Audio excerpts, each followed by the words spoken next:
السلام عليكم ورحمة الله وبركاته. معاكم كرام العيدي في حلقة جديدة. حلقة النهاردة بعنوان الأهلي يتخطى المقاولون أو المقاولون العرب، يعني في ذكرى القضية ممكن. طبعا كان مهم جدا الأهلي يكسب النهاردة المقاولين ويعدي للدور قبل النهائي، يتخطاه يعني ويوصل للدور قبل النهائي، خصوصا ان احنا بنلعب يوم 27 نوفمبر ذكرى القضية ممكن. المشكلة يعني انا بالنسبة لي ما بحبش الاحتفالات اللي قبل المباريات، فما كنتش متفائل قوي بالمباراة يعني، والحمد لله انها عدت كده على خير. عموما الاهلي الحمد لله قدر يكسب مباراة. يمكن فرقة الاهلي كان تشكيل غريب شوية من كولر، وان كان ما نقدرش نقول ان هو غريب قوي، باعتبار انه كأنه جاي من فترة اعداد جديدة يعني. الاهلي بقاله مدة ما لعبش، فانت كأنك بتعمل فترة اعداد جديد، فكأنك بتكون فرقة جديدة. فرقة الأهلي النهاردة يعني يمكن الفرقة المعتادة بتاعت الأهلي ما شاركش فيها غير في لقاء اليوم يعني، أو لقاء المقاولين، غير محمد الشناوي وممكن شادي حسين. يعني احنا في خط الدفاع كله اتغير بعد إصابة محمد عبد المنعم وإصابة محمود متولي وسفر علي معلول، وكولر فضل إراحة أكرم، فالأربعة ما كانوش موجودين. في الوسط كان ديانج من الناس اللي هم الأساسيين طبعا، بس يعني ديانج حتى ما كانش موجود يعني. الاثنين لا ديانج ولا حمدي فتحي. حمدي فتحي برضو قرر راحته، وديانج كان موجود احتياطي. فبدأ زي ما قلنا، بدأ الشناوي جون قدامه الرباعي، كانوا كريم فؤاد اللي رجع ورا بدل ما كان بيلعب ناس وينج يمين، لعب كباك يمين، وجنبه محمد هاني اللي دخل جوه كمساك، وياسر ابراهيم ومحمد اشرف كبديل لمعلول. في الوسط كان عمرو السولية اللي هو البديل الثالث يعني، علي معلول لأليو ديانج وحمدي فتحي ومحمد فخري. قدامهم كان بيلعب بأربعة، محمد مجدي قفشة وطاهر محمد طاهر اللي هو يعتبر ده كلاعب أساسي يعني، وحسام حسن وشادي محمد. فيعني باختصار احنا زي ما قلنا، هو يعتبر القوام الأساسي كان شادي الشناوي وطاهر محمد طاهر شادي حسين، آسف، شادي حسين. وبعض اللعيبة زي ما قلنا إن الخيار الأول لعلي معلول هو محمد أشرف كان موجود. الخيار الأول لحمدي فتحي وأليو ديانج عمرو السولية. والخيار الأول لبرونو سافيو هو محمد مجدي قفشة. الأهلي طبعا المباراة ما كانش في أحسن حالاته يعني، في التغييرات الكتيرة دي كتيرة اللي عملها. الشوط الأولاني انتهى 0-0. الشوط الثاني قدر كريم فؤاد إنه يحرز هدف الأهلي الأولاني، لكن بسرعة تعادل المقاولين. الأهلي طبعا عمل 6 تغييرات كولر، بداية من أليو ديانج اللي نزل بين الشوطين بديل لعمرو السولية، وكان نهاية آخر واحد كان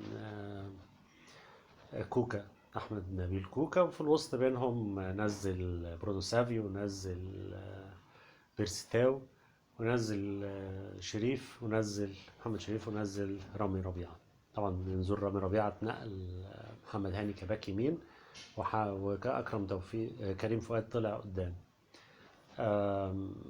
تغييرات كانت كتيرة وتغييرات في التشكيل. كولر زي ما قلنا هو نفسه طلع قال ان هو كان حابب يريح اللعيبة، عشان هو قرر انه يبدأ من دلوقتي عشان ضغط المباريات، يبدأ بعمل الروتيشن من دلوقتي. هتقول لي طب ما هو ما فيش مطوشة قبل كده، بس في مطوشة بعد كده. هو ما عندوش ساعات مثلا يلاعب اكرم توفيق اللي لعب مطوشة كتيرة الفترة اللي فاتت، تحصل له قدر الله اصابة ما يلحقهوش في المطوشة الجاية، فهو هيعمل روتيشن على كل المجالات او على كل اللعيبة. اعتقد انه برضه يعني شفت حاجه كويسه جدا عملها، انه دخل محمد هاني جوه، اللي انا بقالي سنين بقول يا ريت محمد هاني يسيب مركز الباك اليمين ويدخل جوه كمساك، لانه بيقابل وجها لوجه بطريقه حلوه جدا، محدش بيقدر يعدي منه كمواجهه وجه لوجه. ودي مكان مساك، او دي وظائف المساك. اما الباك اليمين فبيبقى محتاج ان بالجنب، وهاني مش مش قوي يعني في الحته دي، بيتسبق ما بيقفلش كويس في الجنب، لكن بيقفل وجها لوجه ما حدش بيقدر يعدي منه. وشفنا حتى لما بيدافع، لما بيلعب كباك وبيقرر ان هو يدافع، ما حدش بيعدي منه. حتى كومان نفسه بتاع بايرن ميونخ ما قدرش يعدي منه، كان قفل عليه انه وجها لوجه ما حدش بيعدي عليه. وقبل كده رمضان صبحي كان بيقف وش في وش ما بيعديش منه. ايضا من الحاجات اللي تحسب لكولر ان هو تصميمه على محمد فخري، محمد فخري. للاسف الناس كتير من الاهلاويه مش عاجبهم محمد فخري، يعني من اكتر الناس المظلومه في الاهلي محمد فخري ومحمد هاني. الناس مش قابلينهم باي طريقه يعني، للاسف الجمهور. محمد فخري هو بيعمل حاجه يعني، بدليل ان كولر مصمم عليه وبيديله فرص. وقبل كده سوارش تقريبا كل المطوشه اللي لعب معاه، فواضح ان هو بيعمل حاجه بدنيا، ان هو بدنيا قوي ما شاء الله وبيتطور. واحنا شفنا النهارده الجون كان اسيست منه. ايضا برضو المحاولات ان انت استفاده من حسام حسن انه كمهاجم يمكن ما ينفعش الاهلي قوي، هتستفيد منه كوينج شمال. وبالمناسبه حسام حسن كان بدايته كوينج شمال في الداخليه وفي الجيش، كان بيلعب كوينج شمال قبل ما يخش في سموحه كراس حربه. هو اساسا وينج شمال ويمكن يكون استفاد منه زي ما احنا استفدنا قبل كده بكريم فؤاد بعد ما طلع بدل باك يمين كوينج يمين، وكان ناجح جدا يعني. ايضا برضو يعني زي ما بنقول، رغم ان المباراه كانت سيئه جدا من الاهلي، ورغم ان التشكيل ما كانش احسن ما يكون من كولر، لكن زي ما بيقولوا يعني لو بصينا للنص المليان من الكوبايه، او زي ما بيقولوا ان في اخر كل نفق لازم يبقى فيه ضوء. فكان الجزء الكويس يعني لكولر ان هو مرن اللعيبه قبل المباراه على ركلات الجزاء، وده كان واضح جدا. احنا شفنا ما شاء الله 4 لعيبه بيخشوا، سواء آه، اول واحد دخل رامي ربيعه، او بعده اليو ديانج، او محمد هاني، او اليو ديانج، او ياسر ابراهيم. الاربعه بيخشوا بيحطوا الكوره في مكان يعني يعتبر استحاله ان تصد لها يعني. حتى ان الكوره بتاعت اليو يمكن ضربه الجزاء الثالثه، هو كانه كان بيقول لابو السعود انا هشوط لك الكوره هنا يعني. ومع ذلك طار معاها وراح قبلها وما قدرش يجيبها برضه، لانها راح في مكان بعيد جدا. فركلات الجزاء كان واضح انهم متمرنين عليها كويس، ودي شيء يحسب برضو لكولر. مش عايزين نقول ان كل حاجه سيئه، ورغم ان انا شايف ان مفيش مشاكل يعني في انك تجرب، بس اتمنى انها ما تبقاش في مطوشه مصيريه زي مطوشه الكاس. عموما الاهلي الحمد لله كسب ووصل قبل النهائي اللي المفروض هيقابل سموحه.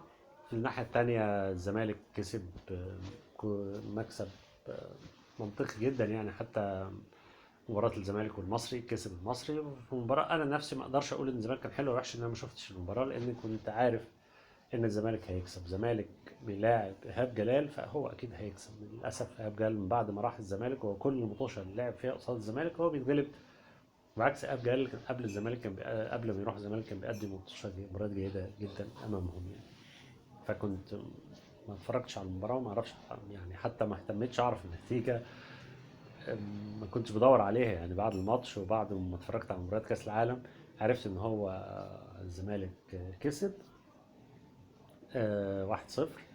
وبيراميدز برضه كسب 1-0. بالمناسبة بيراميدز مصطفى فتحي خد طرد ومش هيلعب مباراة الزمالك، اتمنى ما تكونش مقصودة يعني.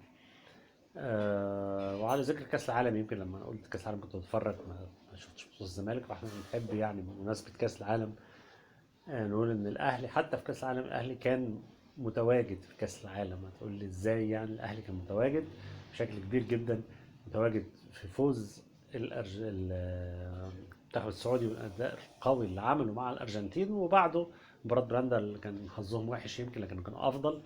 مش عايزين نقول ان المنتخب السعودي ده كان بيضم محمد العويس، وبيضم كانو والدوسري والشهراني اللي ربنا يشفيه يا رب ويقوم. طبعا هو اعتقد كان انه يلعب كرة تاني شبه مستحيل يعني، يرجع يلعب كرة تاني، لكن انه يرجع لصحته يعني مش عايزين اكتر من كده يعني.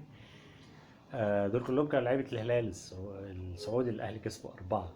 محمد العويس اللي فشل ميسي ودي ماريا في ان هم يجيبوا فيه اهداف من كور ملعوبه. منتخب الارجنتين ما قدرش يجيب فيه غير جون واحد بس من ضربه جزاء يعني، مفيش كوره مفيش حاجه ملعوبه.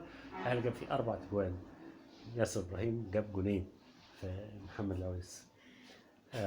طبعا الهلال، يعني مش عايزين نقول الهلال ان منتخب السعوديه فيه كام لعيب من الهلال، ومنهم سعود برضه نسينا نقوله. بالاضافه لان الهلال في ميزه كمان، عنده جالو وعنده ماريجا وعنده بريرا، ماريجا وبريرا، فعنده محترفين كويسين يعني، حتى غير اللعيبه السعوديين. القوام الاساسي للمنتخب السعودي الاهلي الحمد لله قدر يتفوق عليه.